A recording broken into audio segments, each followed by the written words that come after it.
you think of Stranger Things, romance probably isn't the first thing that comes to mind. You're thinking of monsters, the Upside Down, or maybe Steve Harrington's hair, but across the show's 4 seasons, love has been a constant undercurrent. Some couples are wholesome, some tragic, and a few are still figuring things out. Now let's break down every major romance in Stranger Things. Number 1, Mike and Eleven. This is the relationship that started it all. When Eleven escapes from Hawkins' lab in season 1, she meets Mike Wheeler. At first, Mike and his friends think she's just a strange girl, but Mike quickly sees something more. He hides her in his basement, gives her a name, and treats her with kindness, something new to her. They form a strong bond. Mike protects her from the lab, and she saves him from the Demogorgon and Connie Frazier, and when she disappears at the end of season 1, Mike is heartbroken. In season 2, they're separated. Hopper hides Eleven and tells her not to contact anyone, but Mike keeps trying to reach her every day. She gets jealous when Max hangs out with Mike, which shows she still cares. Eventually, they reunite and both cry. Mike gets angry at Hopper when he finds out Hopper had been hiding her, which shows how much he treasures her. At the end of season 2, they shared a love moment for the first time at the Snowball Dance, officially starting their relationship. Now, season 3 shows them dating, sneaking moments of love when Hopper's not around, but Hopper doesn't approve and tells Mike to stay away, so Mike lies to Eleven. This causes confusion and hurt. Eleven breaks up with him after realizing she can be strong on her own. She spends time with Max and enjoys being independent. Still, Mike cares for her and they reconnect while fighting the Mind Flayer. By the end, their feelings are clear even if things aren't fully resolved. In season 4, Eleven moves to California with Byers and she and Mike try long distance. They write letters, but the emotional distance grows. When Mike visits during spring break, Eleven hides the fact that she's being bullied, and Mike struggles to say how he feels. Really. Their visit is awkward. Things escalate when Eleven is taken by agents to a secret lab and Mike, Will, and Jonathan end up on the run. They eventually reunite to stop Vecna. During the final battle, Mike tells Eleven he loves her and that she's the heart of their group. This gives her the strength to keep fighting and brings them closer again, but if you want to be closer to me on this channel, then please consider subscribing. It really motivates me. Number 2, Bob and Joyce. Joyce and Bob Newby are a couple to begin with in season 2. Bob is sweet, gentle, and really cares about Joyce and her family. He's not part of the main friend group or the supernatural stuff at first. He's just a regular guy who works at Radio Shack and wants to make Joyce's new family happy. Bob is very different from Joyce's past relationships. He's supportive to her sons, especially Will, who's dealing with the effects of being connected to the Upside Down. Bob doesn't fully understand what's going on at first, but he always tries to help. For example, he figures out how to decode Will's drawings of the tunnels, which turns out to be super important. Later, when the group is trapped in Hawkins' lab, Bob volunteers to help reset the security system so everyone else can escape. He succeeds, but right when he's about to get out, he's attacked and killed by Demodogs. His death is sudden and heartbreaking, and after that, Joyce is clearly affected by losing him. Even in later seasons, it's shown that she still remembers Bob and how much he meant to her. He was a rare source of comfort and peace in her life. Number 3, Steve and Nancy. In season 1, Steve and Nancy start dating. Steve is popular and confident, while Nancy is more focused on school. Their relationship starts off fun and light, but at a Steve's pool party, when Barb goes missing, Steve struggles to support Nancy as things get serious. She begins to see that he's not ready for the person she's becoming. They break up in season 2. Nancy starts dating Jonathan, who shares her interest in uncovering the truth. Meanwhile, Steve starts to grow. He becomes more mature, forms a close bond with Dustin, and shows he's willing to protect others. He still has feelings for Nancy, though he doesn't talk about it much, and in season 3, Steve continues to grow. He works at the mall with Robin, becomes close friends with Dustin, and helps fight against new threats. He's no longer focused on being popular, he's focused on protecting others and figuring out who he is. In season 4, Steve and Nancy spend time together again during their mission in the Upside Down. Their old connection starts to return. Number 4, Dustin and Suzie. In season 3, Suzie is introduced for the first time. Dustin meets her at science camp during the summer in Utah before the season starts, and he tells the group about her, but they don't believe she's real. Toward the end of the season, Suzie finally appears over the radio when Dustin needs her help to get a critical code. She makes Dustin sing the never-ending story with her, a funny and sweet moment. It confirms their relationship, and it's clear they care about each other even if they're a long distance. In season 4, Dustin and Suzie are still together. They stay in touch using ham radios, and when the group needs help hacking into a system, she helps them by breaking into her dad's computer. She's shown to be very smart and resourceful. Their relationship is long distance, but they clearly trust and support each other. Number 5, Lucas and Max. Lucas and Max didn't get along wrong at first. Max was introduced in season 2 as the new girl in town, and she was confident and into skateboarding and video games. Both Lucas and Dustin liked her, which caused some tension. Max didn't like being treated like a prize and made it clear she wanted to be respected. Lucas took time to get to know her and showed that he genuinely cared. Max slowly started to trust him and became part of the group. They spent more time together during the fight against the Mind Flayer. By the end of season 2, they shared a quiet moment at the snowball, starting their relationship. In season 3, they're officially a couple. They act like typical teenagers, teasing, arguing, breaking up over small things, and making up again. It's messy but normal. Max becomes close friends with Eleven and encourages her to be more independent. Lucas tries to give Mike relationship advice even though he's still figuring things out himself. Despite the ups and downs,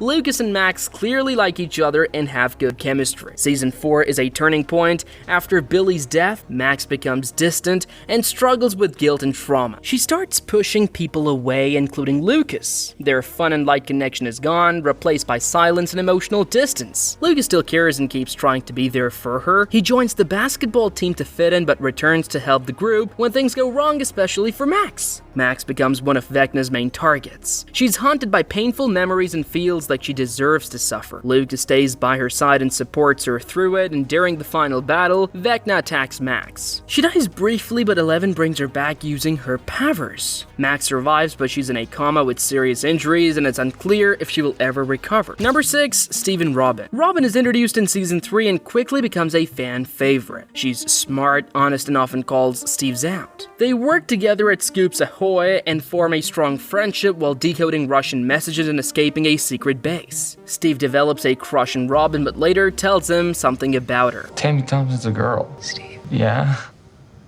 Oh.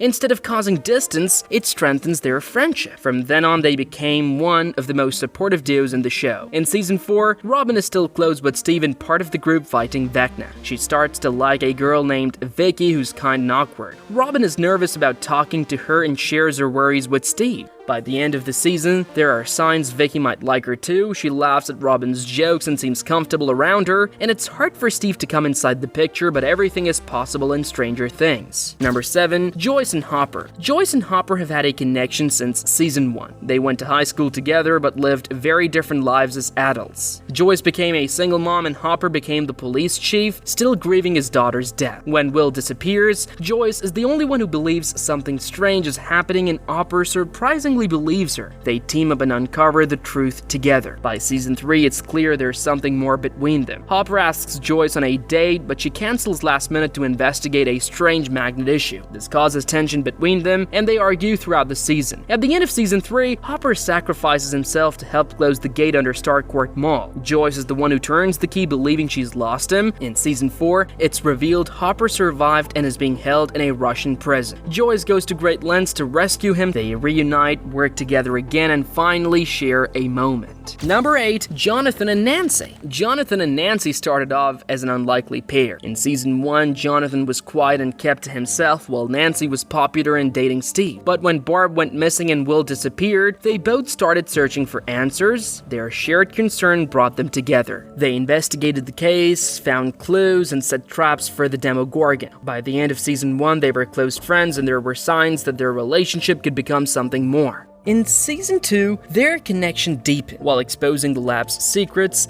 they finally admitted their feelings. They became a couple after spending the night together during a trip to see Murray Bauman. In season 3, they worked together at the Hawkins Post. Jonathan focused on earning money for his family, while Nancy wanted to prove herself as a journalist. When they started investigating strange events again, they slipped back into their old habits, but this time, tensions rose. They argued about their priorities. Jonathan was more cautious, while Nancy took risks. These arguments showed their differences and created strain in their relationship. And by season 4, they were in a long-distance relationship. Jonathan had moved to California and wasn't honest with Nancy about college plans. He avoided hard conversations and lied to avoid conflict. Meanwhile, Nancy started spending more time with Steve. They worked together again and their connection came back. Steve had matured and Nancy noticed. Though she and Jonathan were still together, it was clear they were emotionally drifting apart, and Steve's return made things more complicated. Now, these were all the couples in Stranger Things, and if you want to know about all the major deaths in Stranger Things,